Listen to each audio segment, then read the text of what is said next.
Aujourd'hui, ça va être une petite vidéo. Pourquoi 90% des gens qui investissent en crypto-monnaie vont perdre de l'argent lors de ce boulot? On peut même monter ce pourcentage jusqu'à 99,99% des personnes. Le but aujourd'hui, ça va être de donner des conseils, de donner un peu ce que moi je vais réaliser, les stratégies, pour au maximum éviter ça et tirer un maximum de profit de ce boulot. Donc, déjà pour faire un point, si on est dans la crypto, c'est pour une seule chose, la spéculation. Donc on est là pour mettre un billet, en ressortir 10 derrière. Donc tu es là pour mettre 1000 balles, tu es là pour en ressortir 10, 20, 30, 50, en fonction de sur quoi tu investis et sur tes objectifs. Et c'est normal. C'est normal que 99% des gens sont là pour la spéculation. C'est normal. On n'est pas tous là pour la fonda et toute la technologie derrière qu'il y a, même si la technologie Bitcoin est bien. Donc, ça, c'est le premier point. Le deuxième point, c'est l'illusion de l'argent facile. On voit beaucoup sur Internet des gars qui font énormément d'argent. Des mecs qui passent de 1000 balles à 100 000 balles en 2 mois sur des putains de shitcoins. Alors bien sûr, ça arrive, mais la plupart du temps, il y a beaucoup de chance aussi derrière. Donc ça, c'est le deuxième point, c'est l'illusion de l'argent facile. L'argent facile n'existe pas. L'argent rapide existe. Très rapide, il peut même exister, mais l'argent facile n'existe pas. On peut avoir beaucoup de chance, mais il y a quand même pas mal de travail pour acquérir cette performance. Donc, ça, c'est le deuxième point. Le troisième point, c'est le shiny object. On appelle ça le syndrome du shiny object. Le shiny object, en gros, c'est un concept. C'est en gros, ça marche aussi dans le business ou dans la vie quand tu cherches un business. Par exemple, la plupart des gens, tu vois, ils ont un business, ils disent, vas-y, je me focus dessus, un maximum dessus, et après, je travaille. Par exemple, mon business, toi, ça va être, je sais pas, l'e-commerce. Et les gars, ils charbonnent, puis à un moment donné, tu vois, ils voient la vidéo d'un gars qui a fait x100 avec 1000 balles, donc qui a fait 100 000 balles en crypto. Et là, il regarde une vidéo YouTube, il dit putain, mec, c'est génial en fait. En fait, c'est génial. Et après, hop, il part sur la crypto. Et après, hop, il voit une autre vidéo d'un autre gars qui fait, je sais pas, il revend des enceintes portables. Hop, il va là-bas. Il y en a un autre gars, il fait du dropshipping. Allez, vas-y, je vais là-bas. Tu vois. Et en fait, il fait que ça. Et au final, en fait, en crypto-monnaie, ce syndrome, il est surtout lié aux cryptos que tu possèdes. Donc, tu as par exemple, je sais pas, plusieurs cryptos. Et tu vois, ton portefeuille, il bouge pas. Il bouge un petit peu, tu vois, ça monte 10, 20, 30%. Et puis, tu vois, une crypto-monnaie, tu vois, elle fait x5 en 2 semaines. Putain, et tu dis, putain, fais chier, tu vois. Est-ce qu'il faut pas que je mette sur cette crypto? Est-ce que...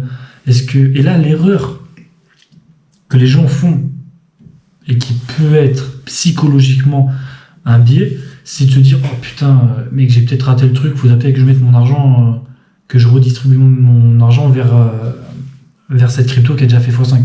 Erreur. Gardez votre argent là où il est, ça pètera à un moment donné. Dans tous les cas, même si vous avez des merdes, la plupart du temps, vous ferez au moins x2. C'est pas un problème. Faut savoir qu'en bull run, tout explose. Après, donc ça, c'était le troisième point que je voulais voir un peu avec vous. Un autre point hyper important, c'est l'impact des émotions. La crypto, c'est un marché qui est hyper volatile. Donc ça joue énormément avec les émotions quand tu es investisseur. Que ce soit en cas de hausse, tu as des doutes. Est-ce qu'il faut que je vende? Est-ce qu'il ne faut pas que je vende? C'est peut-être le moment de vendre? On ne sait pas. Alors, en cas de baisse, est-ce que tu es prêt, quand tu as investi, à perdre 30 voire 50% lors des corrections sur certains altcoins que toi tu as misé? Ça, c'est beaucoup de psychologie. En vrai, l'investissement, 99% du taf, 90%, j'abuse, c'est que la psychologie. Après, il faut juste aller chercher les narratifs, aller chercher les bons coins, entre guillemets, où tu peux faire un x5, x10 facile, et après aller risquer un peu de ton portefeuille sur du low cap pour aller chercher des x30, des x50, même des x100, si possible. Donc, ouais, la psychologie, c'est 90% du taf. Malheureusement, pour l'acquérir, faut perdre de l'argent. Faut travailler sur soi, c'est beaucoup de travail en vrai. C'est quand tu perds 95% de ton portefeuille et que tu vends pas, que tu investis sur une crypto, que tu perds, tu passes de 1000 balles par exemple, et tu descends à 100, ouf, mentalement, il faut être fort pour se dire, est-ce que ça va remonter, vas-y, je garde, tu vois. D'autant dans l'investissement, tant que vous ne vendez pas, vous ne perdez pas. Donc c'est-à-dire que tu as beau perdre 90% de ton portefeuille, de passer à 1000 balles, à 100, donc perdre 900 € de ton portefeuille, tant que tu n'as pas vendu, ces 900 €, tu les as pas gagnés, tu les as pas perdus. Et inversement, imaginons que tu passes de 1000 à 40 000 et que tu n'as toujours rien vendu, bah ça reste de la plus-value latente. Tant que tu n'as pas vendu en USDT, tu n'as pas fait de profit, hein, tu n'as pas fait d'argent. Ça, c'est aussi un autre gros problème. Donc pensez bien, l'investissement, c'est que la psychologie. Vous allez avoir des doutes, que ce soit pendant les baisses, vous allez avoir des doutes que ce soit pendant les hausses. Enfin bref. Donc, pour éviter toutes ces règles, pour éviter toutes ces... pas toutes ces règles, tous ces biais, cette psychologie, toutes ces merdes qui peuvent vous arriver lors d'un bull run pour essayer de maximiser au maximum votre profit, il faut bien comprendre un truc, c'est qu'à un moment donné, la musique, elle va s'arrêter. C'est-à-dire que c'est inévitable. Il y a combien de personnes qui sortent de certains business, que ce soit en e-com, que ce soit dans les shitcoins, avec des gars qui sortent avec des 100 000 balles, avec 1000 balles, et qui prennent aucun bénéfice. Il y en a très peu. En gros, la plupart des gens, en gros, ils vont sortir avec rien, parce qu'ils disent « Oh putain, ça va encore monter. Oh putain, peut-être qu'il faut que je remette encore un billet, qu'il faut que je remette. » Il faut construire son jeu, entre guillemets, parce qu'en vrai, c'est un jeu. La crypto, c'est un jeu, c'est-à-dire tu rentres, tu ressors, c'est un jeu à somme nulle, on appelle ça. C'est-à-dire que c'est du 1 pour 1. Si tu gagnes de l'argent, tu l'as pris au marché, donc tu l'as pris à plein de monde ou à une personne. Et si t'en perds, tu l'as donné au marché, donc tu l'as donné à une personne, à plein de monde. En même temps. Donc, quand la musique va s'arrêter, c'est inévitable. Il faut bien prendre en compte ça et prendre ses bénéfices. Le deuxième point, c'est ce qui vous rend riche ne vous maintiendra pas forcément riche. C'est-à-dire, je m'explique. Quand tu fais un gros coup dans les shitcoins, par exemple, je prends l'exemple des shitcoins parce que c'est le truc où on entend le plus d'histoires possible et plausible sur ces mêmes coins. T'as des gars, ils sortent avec 50 balles, tout 1 million. Il y en a plein. Après, bon, il faut voir l'histoire, il faut voir avec qui ils ont fait copain-copain pour avoir les bons tuyaux. Mais t'as des gars qui sortent avec des 1000 balles, qui mettent des 1000 balles, qui ressortent avec 200, 300, 400 000 €, dollars. Tu prends tes profits, t'es bien, t'as pris ton bénéf, t'as pas revendu plus, ton portefeuille il monte à 600 000, tu revends à 500, t'as pris tes profits. La pire erreur que je pourrais refaire, c'est de te dire oh, putain mec, j'ai fait un gros coup là-dedans, je vais tout remettre, tu vois. Je vais tout remettre dedans. Non. Sécurise une partie, remets, il n'y a pas de souci, tu vois, tu sécurises la moitié, tu sécurises 400, tu sécurises 300 000 sur tes 500 000, sécurise un maximum. Ça, c'est le deuxième point. Après, ce qu'il faut comprendre aussi en bull run, et ça va être beaucoup lié à l'effet psychologique, c'est que il faut ignorer tout ce qui est média, on va dire, et éviter tout ce qui est média. Parce que vous allez avoir beaucoup de trucs catastrophiques. Il faut savoir que les médias, en gros, quand ils parlent de Bitcoin, c'est que vous êtes vraiment peut-être un top de marché, donc pas qu'une fois bien sûr, mais qu'on fait que parler de Bitcoin, c'est qu'à un moment donné, peut-être il faut vous dire faut vendre. Et quand Bitcoin, on dit que c'est de la merde, que c'est nul, que les gens ont perdu tout leur argent, c'est peut-être le moment d'acheter aussi. Donc il faut éviter de céder à la panique sur l'effondrement, que ce soit des monnaies, de l'euro, des maximalistes sur l'or qui vous disent que c'est trop nul, que c'est ci, que c'est mi. Toutes ces prophéties catastrophiques, il faut éviter de se les bourrer dans le crâne. C'est pour ça que les médias, moi je les regarde pas, je m'informe pas, je m'en fous. Enfin, j'arrive à avoir des news de ce qui se passe parce que quand il y a un gros événement, bah, en vrai on t'en parle, c'est les autres qui t'en parlent, mais moi je regarde pas forcément les médias. Ça c'est le troisième point.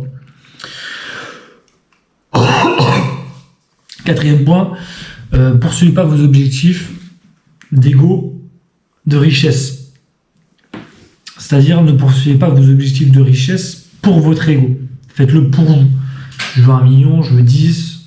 Tu ne dois pas devenir une quête, entre guillemets, qui soit vide de sens. C'est-à-dire que tu ne dois pas chercher à vouloir 1 million pour avoir 1 million, 10 millions pour avoir 10 millions. L'argent, en vrai, ça sert à rien. Ça sert juste à faire échanger des trucs contre des trucs, avoir un Lamborghini russe. Moi, je veux ça, moi, je veux ci. Moi, je veux faire de l'argent, c'est-à-dire que je veux faire des millions, je veux faire des centaines de millions. Mais ce qui m'intéresse, moi, c'est le processus de faire de l'argent, pas l'argent en soi. Bien sûr que tu en as besoin pour t'acheter un Lamborghini russe si tu en as besoin, pour t'acheter ta villa si tu en veux une, pour t'acheter ci, ça, tu en as besoin. Mais il faut quand même ne pas flatter son ego de je veux 1 million, je veux 10 millions. Ça, c'est le 4e point. Ça, c'est le 5e point. Ou je sais plus combien de points. Si vous réussissez en crypto, je vous le souhaite, mais j'espère de tout cœur. Dites-vous une chose, c'est que vous n'aurez peut-être pas de seconde chance. Donc, sécurisez un maximum. Vous faites du profit, vous l'avez sécurisé, vous avez pris votre bénéfice, qu'il soit de 1000, 2000, 500, 1 million, 20 millions. Prenez votre putain de bénéfice. Vous prenez et vous vous dites, j'aurai peut-être pas de seconde chance, je stack un côté. Je mets 200 000 sur mon compte. Si j'ai pris un million, je mets 250 000 sur mon compte en banque, je m'achète un peu d'immo, et après, si tu veux réinvestir au plus bas, racheter du Bitcoin, tout ça, tu peux. Mais sécurise un maximum. Tu n'auras peut-être pas de seconde chance. 3e point, je sais plus à quel point je suis, donc je vais pas vous mentir, j'en sais rien. Alors, un autre point, c'est concentrez-vous sur le processus. Non, désolé, j'ai bug des fois, il n'y aura pas de montage. Donc, concentrez-vous sur le processus, comme je l'ai dit tout à l'heure. Il faut minimiser au maximum les regrets que tu pourrais avoir par rapport à l'argent que tu fais. Donc, c'est-à-dire qu'il faut que tu concentres un maximum sur le processus, que ce soit l'effet de levier, la croissance, plutôt que sur l'événement. Donc, par exemple, tu ne vas pas tout miser sur un jackpot, une revente d'un même coin, ou tu peux corréler ça à une revente d'entreprise. Il faut que tu te concentres au maximum sur le processus. C'est ça qui va te permettre au maximum de faire de l'argent. Donc moi, en crypto, ça va être ce que j'apprends au maximum, ce que j'apprends psychologiquement, pourquoi là j'ai telle émotion qui apparaît, pourquoi j'ai ci, pourquoi j'ai mis, pourquoi là j'ai acheté et pourquoi là j'ai attendu alors que ça monte, ou pourquoi là j'ai pas acheté parce que ça descend. Beaucoup de feedback, beaucoup de remise en question. Kiffez le processus, vous aurez l'argent à la suite. Plutôt que l'événement. Si vous attendez l'événement, vous êtes là en mode vas-y, j'ai investi 50 000, j'ai mis sur mes bons coins, sur mes bons narratifs et j'attends. Ça reste de l'investissement passif et il y a encore. Parce qu'en vrai, même l'investissement passif, tu apprends des choses, tu essayes de faire croître ton capital. Donc concentrez-vous sur le processus, ce sera beaucoup plus facile psychologiquement que sur l'événement, sur le résultat. Puis en plus, franchement, je ne vais pas vous dire, dès que vous avez atteint votre objectif, en vrai, ça vous fait plus rien. C'est-à-dire que vous dites, vas-y, j'ai fixé un objectif de faire 1 M, tu les as fait. En vrai, il ne s'est rien passé de plus, tu as juste un M sur ton compte en banque en plus. Tu vas pouvoir t'acheter plus de choses, avoir un lifestyle beaucoup plus élevé ou combler tes dettes si tu en avais. Mais ça ne va pas changer grand-chose mentalement dans ta tête, quoi. Et après, un point le plus important que j'ai envie de revenir, c'est sur mesurer ce que vous avez réellement retiré du jeu. Parce que, comme je l'ai dit au début, la crypto, c'est un jeu. Enfin, comme tous les jeux, que ce soit l'e-commerce, etc. Mais enfin bref, la crypto, c'est un jeu. Tant que tu n'as pas retiré tes gains, que tu ne les as pas convertis au moins en USDT, donc c'est-à-dire en dollars, en crypto, dollars crypto, tu ne peux pas mesurer l'argent que tu as fait. Tu as investi 10 000 balles, si tu as 50 000 sur ton Phantom ou sur ta Ledger, sur ton cold wallet, c'est la plus-value latente. C'est du PNL. Tu peux prendre un screenshot, tu peux le montrer à tes amis, mais tant que tu n'as rien vendu, mon gars, ça vaut rien. Tu n'as pas pris la plus-value. La liquidité est toujours sur la crypto. Donc, prenez vos bénéfices. C'est le plus dur à faire. Moi aussi, j'ai essayé de le faire, d'appliquer tout ce que je dis et tout ce que je fais, mais en tout cas, ça peut être un bon coup à jouer. Et le but ultime, un corps sain dans un esprit sain. Sur ce, j'espère que vous avez kiffé la vidéo. N'hésitez pas à vous abonner. Vous avez un Telegram aussi, en bio. Vous cliquez, il y a des infos. Sur ce.